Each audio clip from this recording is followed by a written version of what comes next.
Simpol, luto na, ha.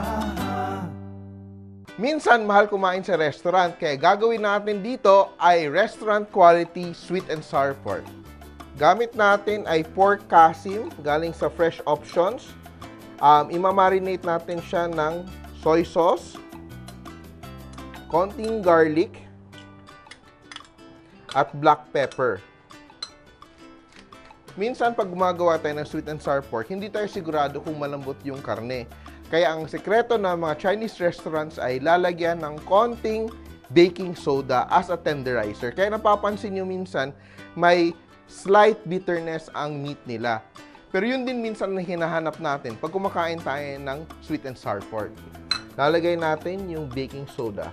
Konti lang kasi mapait siya pag mapadami. 1 egg. Corn starch. At flour. At konting water.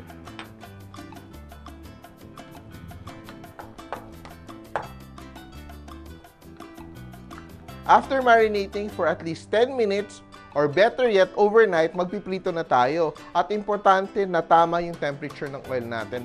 To test if our oil is hot enough, we can use a wooden spoon. Lalagay natin kung bumubula na siya. Nakikita natin bumubula na siya. Or, we can use rock salt, no? Magpipitik lang tayo ng konting rock salt at nagsisizzle siya. Ibig sabihin, mainit na yung ating oil. At importante din na hindi rin siya sobrang init na umuusok yung oil natin. Ibig sabihin, nasusunog na ang oil. Magdadrop na tayo ng ating pork.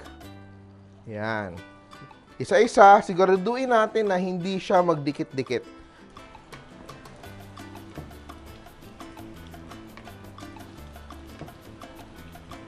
Beautiful golden color. Yan, because of our soy sauce and eggs. Habang nagpiprito tayo ng next batch ng ating pork, gagawa muna tayo ng sauce. So, gagamit tayo ng brown sugar, suka, white vinegar, banana ketchup for color. Yan. Lalagyan natin siya ng corn starch. Iwalay natin yung pineapple chunks. Iwalay natin yung juice. Then, konting pepper at salt. So, ready na yung ating premix sauce. Kita ng konting oil. Carrots, no? Cut into florets. Red bell peppers. Firm pa yung vegetables ko. Ayaw ko nang overcook. Kaya, very quick saute. Onions. Pineapple chunks, no? Pagkatapos ito, lalagay na natin yung ating sauce agad.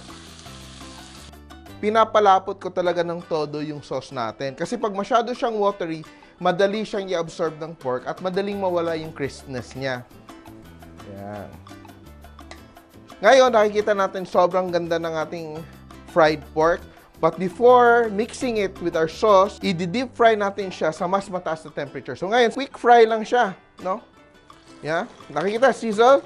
Ang double frying now is to make our pork crispier. So, after frying, once we have crisp crust, lalagyan natin on top our sauce.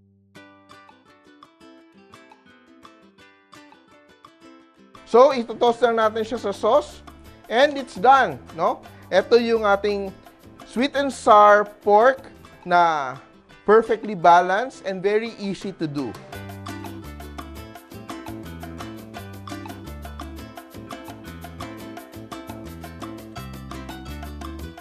Sweet and sour pork, simple!